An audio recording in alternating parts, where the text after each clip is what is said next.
las 12:27 del mediodía. Gracias por acompañarnos en esta emisión meridiana de Noticias Canal. Y anteriormente estábamos escuchando al fiscal general de la República, Tarek William Saab, quien estaba informando sobre las detenciones que están haciendo en las últimas horas y además también con respecto a la extradición del hermano del alias Niño Guerrero, que ya está acá en Venezuela. Pero nosotros vamos a continuar con nuestra entrevista del día de hoy. Para eso le damos la bienvenida a Indira Urbaneja, quien es analista política. Bienvenida, Indira. Un gusto siempre estar Como contigo siempre y estar con acá. esta audiencia. Claro que sí, como siempre nosotros recibirte aquí con los brazos abiertos, sobre todo, bueno, en estos momentos, los que estamos conversando, ¿no?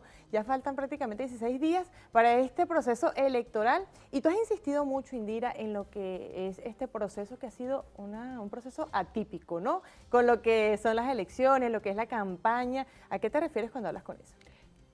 Es una campaña típica, primero por lo corto, realmente ha sido una campaña muy sobre la marcha. Además, todos los elementos que uno como analista y como además expertos en marketing político te podemos decir, del lado de la oposición todavía falta ver propuestas, ¿no? No ves el debate, no ves todavía cuáles son las posiciones claras que hay, qué ofrece cada uno.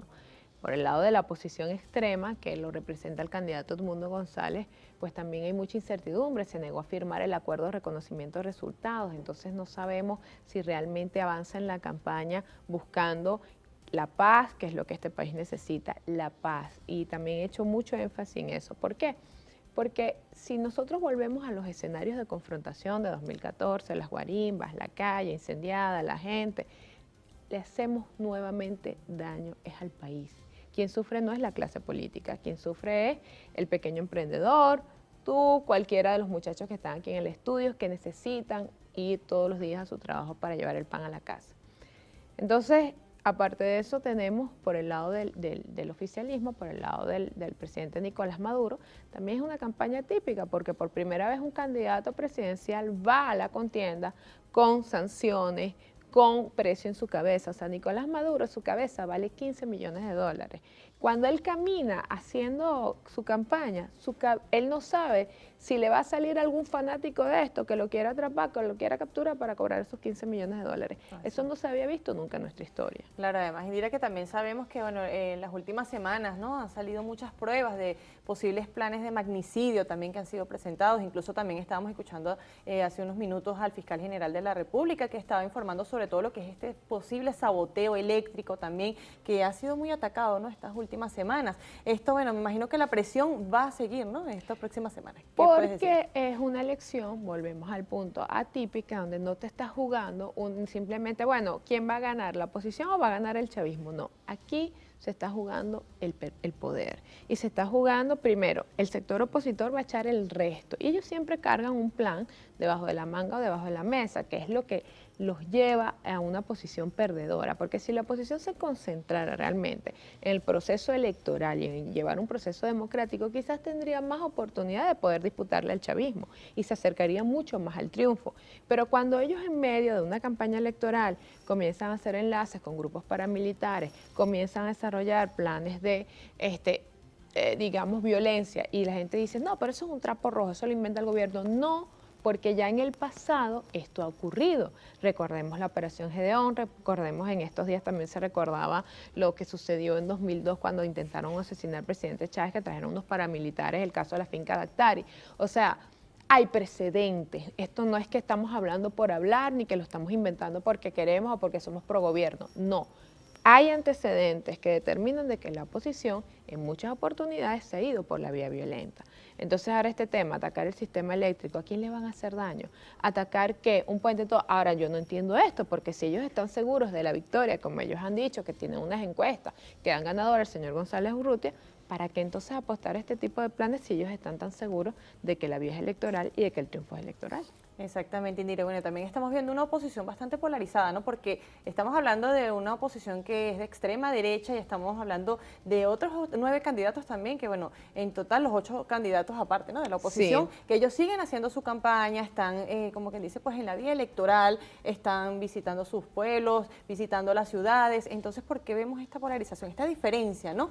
Que es bastante evidente dentro de la oposición. Y entonces eso ahí es donde viene, ¿no? ¿Qué opción tiene la oposición, los militares, militantes opositores aquí en el país para ellos, porque están confundidos prácticamente. Ven de un lado tal vez un discurso violento, del otro lado no. Entonces, ¿cómo podemos allí analizar esta parte? Fíjate tú, lamentablemente la oposición, lo que yo llamo la oposición moderada, que son los otros 8 candidatos que fuera de la coalición de María Corina Machado, de la MUT y todo este tema.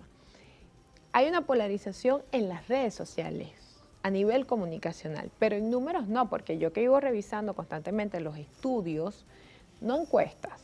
Si algo también nos dejó esta campaña electoral, nos dejó muy claro, es que las encuestas se convirtieron en una empresa privada como tal y el que paga pone los números.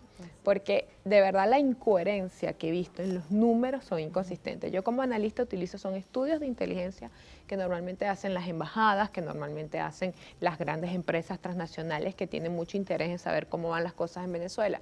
Yo recibo parte de esos estudios de inteligencia y allí te das cuenta de que estos 8 candidatos fuera de González Urrutia se ubican entre un 15 y un 20%. Ya eso rompe la polarización a nivel numérico, a nivel, digamos, cuantitativo. Pero a nivel de redes sociales pareciera que nada más hay 2 candidatos, el señor Urrutia con su señora que lo manajea detrás, que es la señora Machado, y el presidente Maduro. Y eso le hace daño al proceso. ¿Por qué? Porque bueno, ahí también hay 8 oportunidades para quienes no quieren votar por el PSUV, pero quieren una opción más democrática dentro de la oposición. Y yo lo he venido hablando. El problema no es perder o que el chavismo pierda. El problema es que el día que al chavismo le toque perder, tiene que ser con una oposición que tenga un plan democrático para el país, que no venga a perseguir a nadie que ha venido al chavismo, que no venga a pasar una aplanadora, sino que más bien venga a conciliar y a reencontrar el país para poder avanzar. Bueno, es que precisamente esa ha sido también una de las características del presidente Nicolás Maduro, que también es el candidato a la reelección, que lo ha dicho, ¿no? Ha insistido mucho en eso, de que el mismo 29 de julio, pues ya él estaría firmando, estaría en diálogo, estaría con todos los sectores del país porque quiere trabajar en pro de Venezuela. Los otros candidatos, también los otros 8 candidatos de oposición lo han dicho, pues que aquí precisamente se han enfocado mucho en ese punto, ¿no? En la no persecución política, en respetar las ideas, y además que, bueno, trabajar en equipo. Claro. Pero todavía vemos que en esta parte de Edmundo González, en esta candidatura exactamente, pues lo que hemos visto, sobre todo es ese tema, ¿no? De que uno va a ser el vicepresidente, ella va a ser la vicepresidenta, él va a ser el presidente, o sea, también existe esa confusión, ¿no? Porque hay personas que todavía tienen como esa, o sea, no tienen esa visión clara, ¿no? Hay mucha gente que va a ir a buscar el 28 en el tarjetón electoral a la señora Machado, porque ellos mismos en su torpeza, y se molestan con uno, no les gusta que uno les recuerde cuáles son sus errores. Y eso ha sido un error, mostrar esa dualidad donde el candidato no es candidato porque a la final quien termina haciendo las propuestas y los discursos y dirigiéndose. Por ejemplo, el mensaje de ella, de la señora Machado, el 5 de julio a la Fuerza Armada. ¿Por qué? ¿Bajo qué concepto? Se supone que si el candidato es el señor González Urrutia, los discursos y los mensajes los debería manejar él. Ella hace unos días también hizo una propuesta, creo que el día martes, miércoles, diciendo a el candidato Nicolás Maduro: yo ofrezco plenas garantías porque nosotros vamos a ganar y le ofrezco plenas garantías, pero ¿quién eres tú para ofrecer esas garantías? Esas garantías, en todo caso, las tiene que ofrecer es el que es candidato, pero además no nada más las tendría que ofrecer Edmundo. Eso lo podría decir hasta el conde del Guácharo, el Benjamín Raucedo, como candidato presidencial podría decir: miren, si yo gano un hipotético triunfo mío, yo ofrezco que va a haber una amnistía, yo ofrezco que vamos a negociar, vamos a ir a un gobierno de equilibrios con el chavismo. Entonces lo dices ella, pero si ella no es la candidata. Entonces también eso es parte de esa campaña típica que hemos visto, donde una persona que no es la candidata oficial, bueno, es la que dirige el discurso, la que dirige la campaña, la que marca la línea política, y eso le juega en contra de la oposición. O sea, más allá de que si estamos de acuerdo o no, si queremos a María Corina o no la queremos, desde el punto de vista del marketing y de la técnica política, eso le hace daño a la campaña del mundo. ¿Por qué? Porque lo muestra como un inútil, lo muestra como un tutelado, lo muestra como una persona anulada que no tiene capacidad ni siquiera de escribir sus propios tweets en las redes sociales.